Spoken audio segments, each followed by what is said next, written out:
Hey guys, welcome to this special Super Bowl edition of Scott's podcast series. And guess who we are delighted to have back? Last time we did a Sports Center green screen back in, was it September? Might play a short clip. And today I'm voguing. Scott, today I'm voguing. Welcome to Scott's Take. We're in person. We're vaxxed up. Scott Friedman here in the DMV. What's up? What is going on? I feel like Scott Van Pelt on Sports Center here, Dave. Like, this is awesome. This is completely awesome. In person. Get your fucking shot, okay? And you can hang out and do this stupid shit. And just in honor of your technology problems before we recorded. Technology problems. I'm wearing the NASA suit. I'm ready to hop on a SpaceX ship to planet Mars. I got people at SpaceX, Scott. We can go. We can go. Let's go. Let's pay that $10 million for that 45-minute ride to space on Elon's Bezos or Elon Musk private craft and just kind of see the world as it is. Sometimes I'd rather be in space, Dave. Well, I would like to go to space. I don't know if I haven't been to space, so I can't say if I'd rather be there than on Earth. But I would like the option to see if I like it more. Maybe someday soon, maybe. Someday soon. I'll get my own NASA sweatshirt. It'll be awesome. This edition was sponsored by NASA. We got Dave Wakeman. You guys know it. It's the Super Bowl. To the moon and back. Dave, let's get right into it. It's Q1. It's Super Bowl week. We got the Rams, Bengals playing in LA. I don't know why both of us aren't in La La Land for it, but we got a lot going on. What are your thoughts heading into the Super Bowl? Let's give a state of the live event where we're at. Well, okay, so the state of the live event industry right now is probably about where it has been throughout the pandemic. And that's when there are surges in the virus, it becomes a little bit less likely that people will go out. The data is consistent that if people, if there's a high infection rate in the community, it's more likely that people just won't go to an event. You are seeing some places that are doing very well, like Madison Square Garden. Their profits in their last quarterly earnings achieved levels that they had reached in 2019. You're seeing, though, a lot of businesses, they're still not going back. They can't use their tickets for client entertainment. They can't necessarily get people to go, so it's not a straight line. There's no, at least from what I see, there's not necessarily one overarching theme. It's a case by case basis. It is highly dependent still on community by community. Vaccination rates, infection rates from the vaccine, all of these things are still driving ticket sales and attendance. Makes sense. I wish I had a lot more. I wish I had a better answer, but that's what it is. And actually, let me add to you, sports seems to be returning better than the arts. So sports fans they'll go out, and I like to say it's like me. It's like you get a couple of bourbons in me, and I'll just fight off any virus. The bourbon will just keep it all away. So keeps it out of the way. And Dave's coming right out of the COVID hotel in the month of January. You were pretty down. Oh, the COVID hotel. The COVID hotel hit very close to home, as in my home. I would say that I'm glad I was vaccinated because it was not the mild cases still are pretty awful compared to even the flu or a regular cold. I was never sick enough that I was like, Scott, you better call me and say your goodbyes. That was never the case, but I mean, it was like the fatigue and some of the just the dragging. It was not fun. So if you're not vaccinated, do yourself a favor, check it out. If you want, you want to talk to me about getting vaccinated. In my experience, I'm happy to talk to anybody. Get vaccinated, get boosted, stay lean. Yeah. If you stay lean, cases won't be as high. Yeah. 4 miles today, Scott. Love it. Scott Freeman. And I did a push workout. So I did some curls I did pull, some curls, some T-bar rows, some curl grip pull downs, Scott, just for you. Add me on the Apple Watch. I have an Apple Watch now. I'll do it. I want to try it. I want to hold you accountable day in and day out as I hold everybody who's my friend on Apple. All right, then. I can do that. That's good. Right after the podcast ends. Let's talk about bowl ticketing while we're at Yeah. I have actually been impressed studying the Super Bowl market over the last 9 days since the championship games ended. It seems like NFL On Location is running a very steady distribution plan, keeping the prices high, only having about 1,200 tickets at a time on all the marketplaces combined. There's not one marketplace that really has more than 1,200 tickets listed at a time. So kudos to NFL On Location for running a good distribution plan, in my opinion, so far. Okay, so this is interesting, right? So you bring up the On Location thing. Jesse Lawrence, the CEO of Ticket IQ, sent me some data the other day, and he asked, he's like, "Oh, if you need it, here it is for me." Yeah. And it shows, the difference between when On Location kind of took over, like running this sort of philosophy that they have now, as opposed to what was happening before. I believe it was around 2016, and it has helped the price integrity of Super Bowl tickets tremendously. And what it does, though, highlights the stupidity of a lot of the ticket practices that happen in general, because dripping out the tickets, right? Not having a free for all, controlling, ensuring pricing integrity, focusing a little bit more on value. All these things, they help, and they increase the perception of value. They increase the price. They do a lot of really good things for the ticket, and they make consumers feel better and want to go more, right? Because it's not a rational decision to want to go to the Super Bowl. It's irrational. It's emotional, right? And it's the same with anything. Because I think, I might go to the Caps game tonight. That's not rational. I just want to go because I want to see like some checking and some fights. It's nothing like hockey live, right? I love hockey live. Job in the sports biz. Don't watch it on TV. Watch it live to see the fights. It's a totally different game. I don't think I've watched a hockey. It's amazing. It is. I freaking love it. I've been to like 4 or 5 games this season. I love it, man. I go whenever I get a chance. Whenever you get a chance to watch the Capitals and the guru, Alex Ovechkin. He's still in the league, right? I don't follow hockey. Oh, yeah. I think he might be the scoring leader this year. He's like almost 40. He's still like scoring goals. When I was 40, I was crushing cans of beer. Better Tom Brady at the top of the process, still putting up numbers when he was 20 years old, and Alex is doing the same thing in the NHL. Let's move to baseball. The dreaded lockout. Is it going to be resolved? Is there going to be no baseball? Is there going to be a late season? I'm not hearing good things happening in the conversations between the Players Association, the league. It's a straight up mess from all of my sources. My sources say okay. So that was like a Stephen A. Smith reference there for the fans, for the cheap sheet seats. Baseball's in a challenging position, right? Because the revenues are sky high, right? They've done a good job of growing their revenue. The challenge is that the awareness and the consideration and the engagement and the connection between the fans, though, is at a low point, right? People don't care. People have, even before the pandemic, it was hard. Baseball was a hard draw. The good thing for baseball right now is that it's the off season, so people aren't paying that much attention anyway. And it's the off season. And this cuts both ways. Off season during a pandemic, so there's a whole lot of other stuff going on in the news. It's an interesting thing. I doubt that they're going to get a full spring training. That would seem very unlikely, because I think spring training, today's the 8th of February. The podcast will go up on the 9th. Baseball would be ready to start spring training in the next week or so. So it seems, unless like some sort of miracle happens, that's not going to happen. The challenge, probably, the first like real like hard date before like missing games probably comes somewhere in the next 2 or 3 weeks. Around in and around March 1st. Right. Because you're going to need to get people, in camps. You're going to need to close out free agency. You're going to need to do some things. I don't know if they resolve the issues that they have before they start missing games.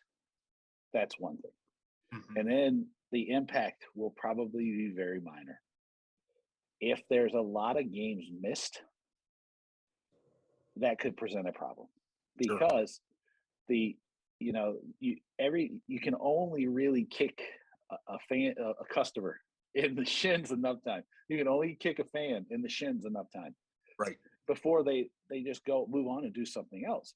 And baseball's been, if the entire live event industry has been hit hard, baseball's been hit pretty hard because they've had to like really radically adjust their scheduling during the pandemic because they were forced to cancel like 2/3 of the season in 2020.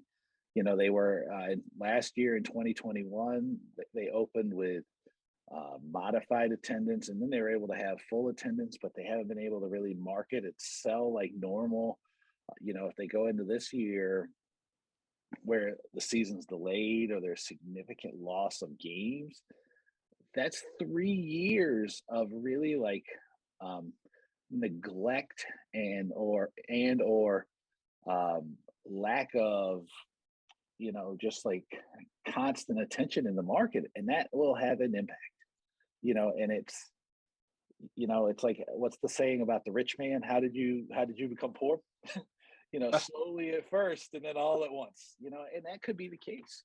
It's going to take a lot of it's going to have to be managed really, really well. And it's right now it's tough to see an off ramp where there isn't significant loss of games. Absolutely makes sense. I mean, obviously, the sooner baseball is, the better for baseball, the better for everybody. So we will see what happens over the next days. That was an incredibly long-winded answer too. So sorry to the audience. It was very thorough, and I mean, Dave Wakeman always tells you the ifs, the what's going to happen, all the scenarios. That's why you're the best in the business. That's why you're having on. Let's go dive into the Olympics. It seems like there's no hype. Olympics, as my son would call them. There's no hype. I mean, I used to look forward to the Winter Olympics to see like Ocella, like that speed skater. Like, there's like no like stars in the Winter Olympics anymore. Like, I'm not excited to watch it. I used to like watching jump. I mean, why you're is there... not alone? The viewership numbers are significantly down. I don't have the exact numbers in front of me, but I know that they are. I know anecdotally there is no buzz. I have not heard really much of anything except for people telling me like, "Oh, have you paid any attention to the Olympics?" This has been the bulk of my Olympic competition. Now, some of it is, probably proximity to the Summer Olympics in Tokyo that had to get moved due to the pandemic, right? Like part of that is, it's the storytelling aspect and the building on each other thing. I mean, there's still 2 weekends to go on the Olympics, so there could be storylines to develop. I think probably one of the challenges they're facing is like hockey draws a huge amount of attention. So if the NHL is not there, that hurts things. Thus, I might go to the Capitals game tonight. With that harms things. Some of the challenges, some of the geopolitical stuff, which I don't know if that might be the first time geopolitical's ever been used on Scott Takes, but I'm glad I was the first. So, some of the issues though that like, human rights issues around China, some of the diplomatic protests or diplomatic concerns around having the Winter Games in China. There's time zone differences, and with the internet, people already kind of know what's happened. So, if your storytelling isn't tight, it makes it tough to watch. There's a lot of factors going on here. I was listening to the Pivot podcast with Scott Galloway and Kara Swisher this morning, and I think the world of Scott Galloway as a teacher. His hot takes though can sometimes be are sometimes a little off the mark, and he thinks that like the Olympics have jumped the shark, and I don't necessarily agree with that because I think that it's just this Olympics is coming at an inopportune moment, and I think the same with like the 2020 2021 Olympics in Tokyo. They have hit just like a really weird time and a really weird mix of events. So some of the things that would have been normally have drawn people in just aren't there because, other sports are still drawing pretty well, right? Like there's a lot of attention to the AFCON. So the Africa Cup of Nations, that was, people were paying attention to that. So it's not that Nope. people are turning their back on sports. It's just they're not paying attention to the Olympics this year. Right. Makes sense. A lot of distractions. And it makes sense because the Summer Olympics just happened, really no fans. 6 months later, you have the winner. So once we get back in the formation, and Tony Knott mentioned something on Twitter a couple days ago that once it gets into more desirable cities too, when it comes to the States and LA, what's that, 2020 years? And I think that there'll be a lot more hype around it again. That time thing works a little better. The 6 hours is way different than 12 or 13 hours, and that's just reality. Exactly. Well, perfect. We covered all the major events. Any final thoughts? And hopefully you too, we can get back on the green screen. I can make the trip to DC so we can film it at Fish's studio in his basement before he moves to Richmond, Virginia this summer. That was fun. When he goes to Richmond, I'm going to go down and drink some not lean and clean beers with Fish, because a couple of my favorite breweries are in Richmond, Virginia. It's a great town. Actually, it was funny. We were talking about Midlothian, so I don't forget anything. Yep. But I would like to say I thought that the episode you did with Scott O'Neill was very good. If people have not listened to it, it was really good. And what I hung on to was the value proposition and to talk about the cold call. And so I want to build off of Scott's take on about the cold call thing, and the changes are needed to cold calls in the sports industry. And I think we both agree with this. So I was like playing around with it because I was like, well, that's like something I should like look at and see how I can add some value there. So 5 ways that you can move beyond the cold call, just to close it out here today. So you get a little master class, like a mini master class here before you go.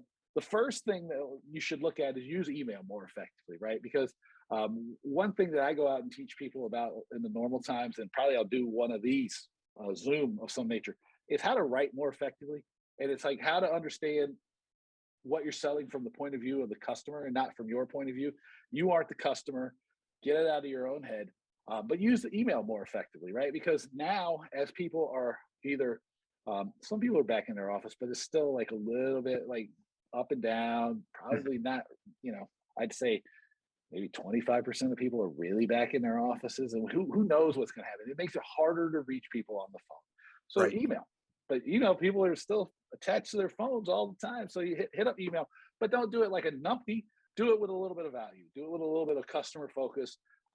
Make it worth their damn time. Okay, that's number one. Number two is as things are more and more happening, there might be opportunities to create in-person events. Now, most people in sports and entertainment are going to want to use their own venue. I'm going to give you a trick that Mr. Dave Wakeman does for his own consulting. Love it. So here is a trick that Dave Wakeman does. I go to a bar, a restaurant. I'll use a bank. I'll use it, some of my partners' offices. I'll use all kinds of things. I cater a little lunch, a little breakfast, bring in some coffee, some stuff.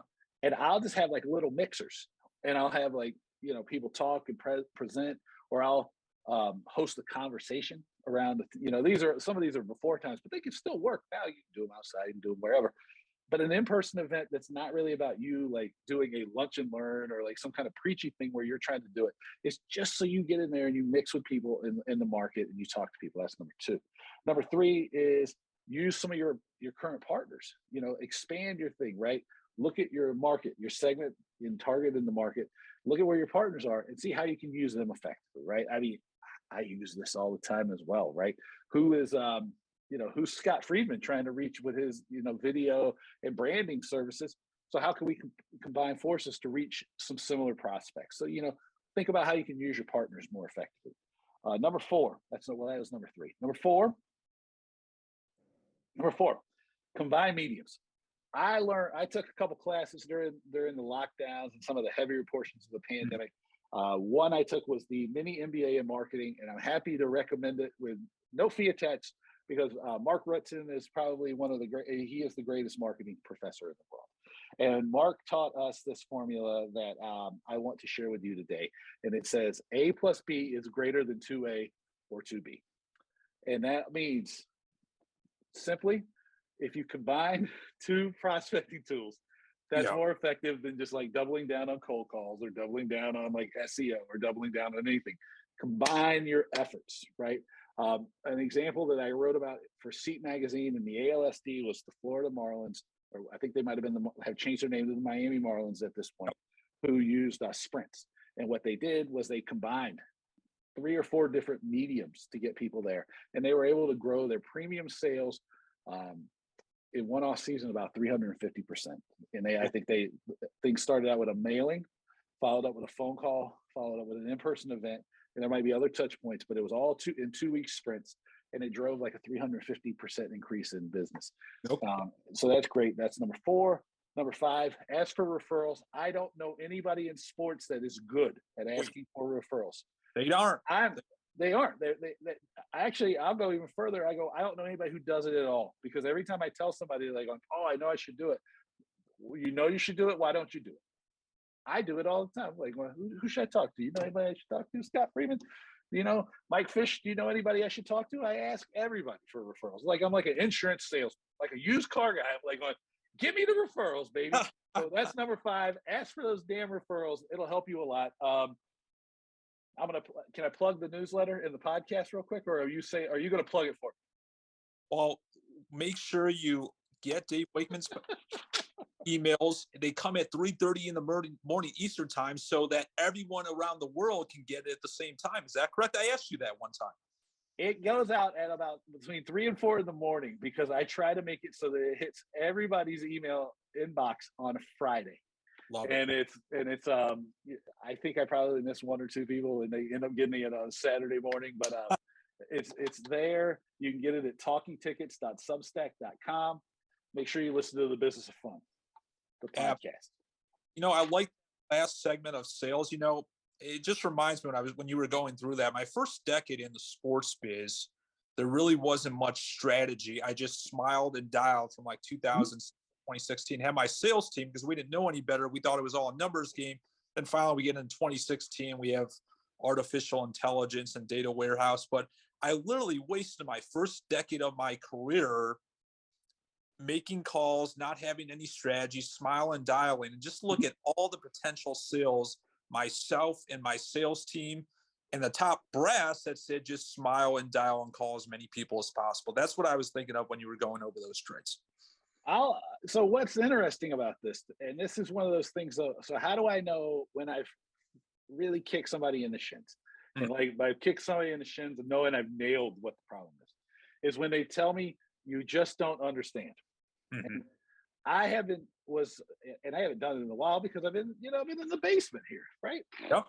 Well, let me focus a little more while I'm at it about being more strategic as a salesperson.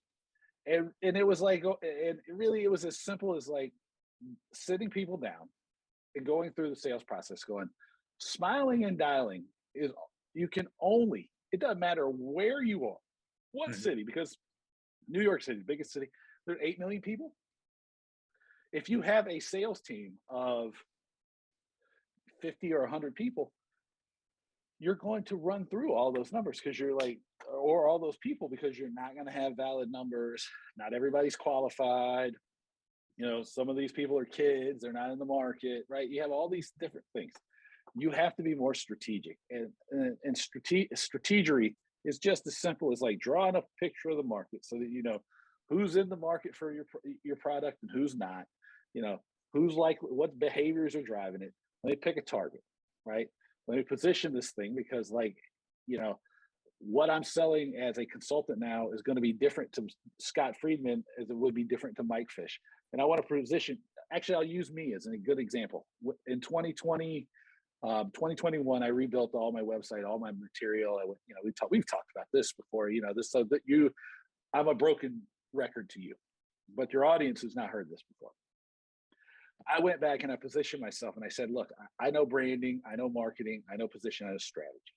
I did some research and I found that 80% of CEOs don't trust their marketing department, because 67% of them need to grow most of the time, or are looking for growth, but 55% of them don't even know where to start.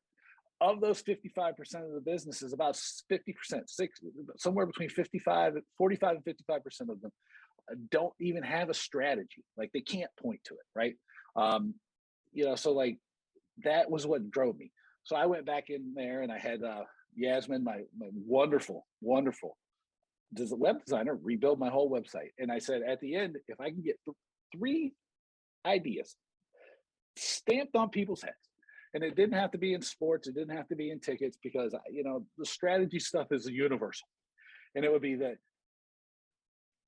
I'm focused, I'm effective, and I'm profitable, right? Because that's what's missing in most businesses, is like a focus on the market, right?